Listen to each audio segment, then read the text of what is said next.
저는 올해 28살이고 작은 사업을 하고 있습니다.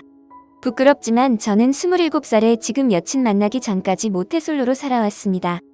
소개팅도 한 번 안 해봤고 여자 사람이랑 키스는커녕 뽀뽀도 못 해봤었습니다. 돈 벌고 성공한 이후에 여친 만들어야지라고만 생각했죠. 그래서 작은 사업 시작하고 실패하기도 하다가 20대 후반 들어서야 사업이 안정화되더군요. 여자친구는 피트니스 센터에서 만났습니다. 거기 요가 강사였거든요.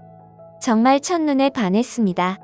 운동이 직업인 사람이라 몸매도 예술이고 레이싱 모델 이은희와 비슷한 분위기의 얼굴이었습니다. 연애 경험이 없어서 친구 도움받아 겨우겨우 데이트 신청했는데 데이트를 해본 적 없어서 그날 완전 개쪽당하고 그래도 근성으로 밀어붙여서 사귀기 시작했습니다. 사귄 지 2달 된 시점에 여친과 호텔에서 첫 경험을 했습니다. 첫 경험 이후론 모든 게 자연스럽더군요.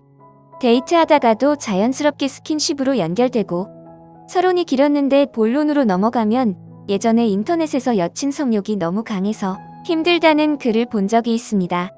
당시 솔로인 제가 그 글을 본 소감은 참 복에 겨운 소리하고 있네 였죠.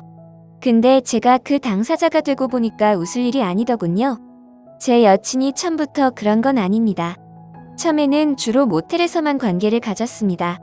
이땐 제가 좀 많이 아쉬워했죠. 하루는 여친을 집에 초대한 적이 있는데 그 이후로 관계하는 횟수가 급증했습니다. 제가 사무실 근처 아파트에 혼자 살고 있는데 여친 피트니스 센터가 아파트 단지 근처였거든요. 자연스럽게 둘이 만나서 저희 집으로 들어가게 되는 경우가 많았습니다. 이후 집에서 데이트하는 시간이 많아지더군요. 여친 피트니스 센터가 근처니까 편할 때 와서 쉬라고 집 비밀번호를 알려준 이후부터 스케줄이 없을 땐 거의 늘 저희 집에 와서 쉬었습니다. 저희 집에서 제가 없을 때 제 빨래와 청소를 해둘 때도 많았습니다. 이후로 모텔이나 호텔은 거의 안 가고 집에서만 관계했습니다. 저는 스스로 성욕이 왕성한 편이다 라고 생각하고 있습니다. 그래서 처음에는 참 좋았습니다. 밖에서 만날 땐 제가 경제적으로 쪼들리지 않는데 여친이 모텔비 부담스럽지 않냐고 걱정을 하도 해서 많이 못했거든요. 모텔비를 제가 다 내도 되는데 여친이 싫다며 항상 번갈아 가면서 냈습니다. 집에서 하게 되니까 여친도 심적으로 안정이 되는지 관계하는 횟수가 점점 늘어가는데 기하급수적으로 늘었습니다. 제가 퇴근하는데 기다렸다가 현관에서 달려들기도 하고 금요일에는 밤늦게 피트니스 일 끝나고 저희 집에서 주말까지 같이 있다가 월요일에 가기도 하고 한 번 하기 시작하면 한두 번으론 안 되고 3회나 4회 이상을 요구하는데 그땐 저도 참 좋아라 했죠. 요구하는 대로 다 받아주고 제가 오히려 요구하기도 하고 성욕 왕성한 20대에 제가 체력이 약한 편은 아니라 한 번 하고 조금 있다 회복하면 또 하고 침대 위에서 서로 만지면서 놀다가 회복하면 또 하고 이불 뒤집어 쓰고 영화 보고 예능 보고 드라마 보고 하다가 눈 맞으면 또 하고 거의 동거가 아닐까 싶을 만큼 집에 같이 있으면서 이런 생활을 했던 것 같습니다. 처음에는 콘돔을 썼는데 콘돔 한 팩이 얼마 못 가니까 어느 순간 콘돔보다 피임약이 안전하다면서 피임약을 먹더군요. 콘돔은 아무리 좋은 걸 쓰고 아무리 젤을 발라도 느낌이 싫다나 피임약 먹기 시작한 이후부턴 횟수가 더 증가했습니다. 좋기만 한 줄 알았던 이런 생활이 한 달, 2달을 넘어 계속 지속되다 보니 체력적으로 무리가 오더군요. 어떤 날은 섹스고 나발이고 퇴근하면 집에서 쉬고 싶은데 현관문 열면 여친이 보이고 무언의 신호가 막 느껴집니다. 기가 빨리다 못해 영혼이 빨려나가는 기분입니다. 여친 없는 날에 집에서 혼자 자고 있는데 여친이 비밀번호 치고 들어와서 저를 끌어안고 같이 자고 있었습니다. 옷장에 제 티셔츠 한 장 달랑 걸친 차림으로요. 하루는 신호를 보내도 모른 척하고 있으니까 제 손목을 잡고 욕실로 가더니 씻겨 달라더군요. 이게 처음에는 정상적인 성관계만 했는데 요즘엔 이상한 걸 요구합니다. 성욕이 폭발하는 날에는 변태스러운 걸 요구하기도 하고 마법에 걸린 날과 겹칠 땐 이게 더 심해집니다. 평소 성욕 폭발하는 날은 욕을 해달라는 정도인데 마법에 걸린 날과 겹치면 걸레 취급하는 말을 해달라 하고 때리고 꼬집고 깨물어 달라고 하고 깨무는 것도 이빨 자국이 날 만큼 깨물어 달라고 해요. 하루는 이건 아니다 싶은 적이 있는데 사인펜으로 몸에 낙서를 해달라는 겁니다. 저는 정말 이거 싫거든요. 저는 첫사랑인 지금 여친이 소중한데 이런 학대하는 행위 정말 너무 싫습니다. 하도 힘들어서 말한 적이 있습니다.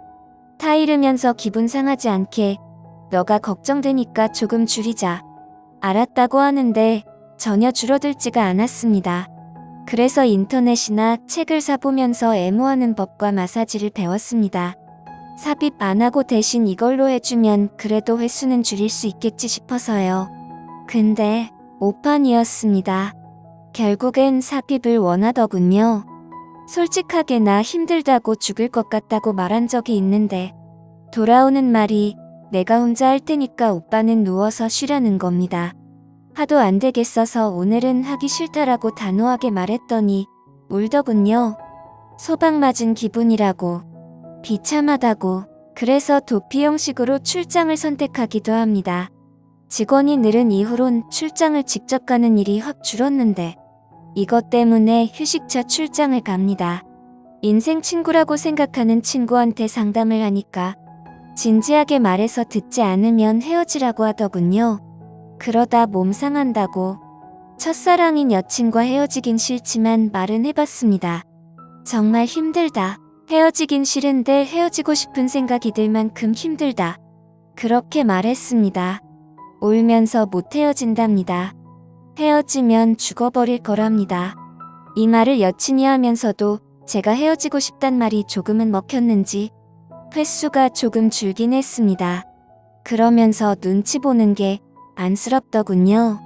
미안하고 여친이 성욕 때문에 바람피진 않을지 걱정되는 걸 보면 제가 정말 많이 사랑하나 봅니다. 그래서 제가 오히려 더 힘을 내고 위로해주니까 다시 원상복귀각이더군요. 정말 어떻게 해야 할까요? 저는 여자 경험이 미천해서 방법을 모르겠습니다. 나이트나 클럽 이런데 한 번도 안 가봤고요. 사업 때문에 어쩔 수 없이 룸사롱은 가봤지만 맹세코 2차 나간 적 없습니다. 룸사롱에서 여자 몸을 만진 적도 없습니다. 첫사랑인 지금 여친이 너무 소중합니다. 헤어지긴 정말 싫습니다. 여친도 저와 헤어지기 정말 싫어합니다. 여친 성욕만 조금 줄었으면 좋겠고 일주일에 이틀만 쉬는 날이 있으면 살 것 같습니다. 진지합니다. 정말 방법이 없을까요? 여러분의 생각은 어떠신지 댓글로 꼭 남겨주세요. 좋아요와 구독 버튼 한 번씩만 눌러주세요.